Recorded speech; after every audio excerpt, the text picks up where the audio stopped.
कांकेर से बड़ी खबर और अहम जानकारी। पुष्प स्टील माइंस प्रभावित ग्रामीणों ने बैठक कर काम बंद रखने का लिया फैसला।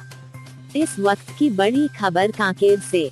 आपको बता दें कि 26 मार्च को ग्राम एगुड़ में चिमल, बोदेली, भीजा एवं तुमरीसुर माइंस संबंधित बैठक कर माइंस बंद रखने का लिया फैसला।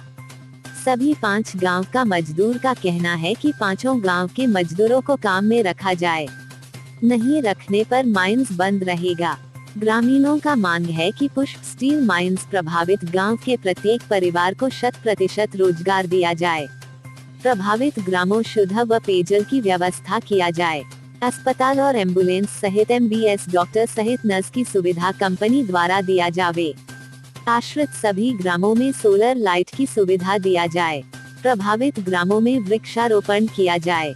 लाल पानी को रोकने के लिए निकासी नाली का निर्माण किया जावे। लाइजिंग अधिकारी राकेश राठौर को उनके कार्य और पुष्प स्टील माइंस से हटाने का मान सहित शिक्षा अधिकार सभी को दिया जाए। ग्रामीणों ने पांचों गांवों को काम नहीं मिलने पर आक्रोश जताया है। छत्तीसगढ़ और बस्तर के तमाम खबरों पर हमारी नजर। आपकी खबर हमारी कलम। बस्तर के तमाम छोटी बड़ी खबर से हमेशा अपडेट पाने के लिए अभी हमारे बस्तर न्यूज यूट्यूब चैनल को जरूर सब्सक्राइब कीजिए और वीडियो अच्छा लगे तो लाइक और कमेंट जरूर कीजिए।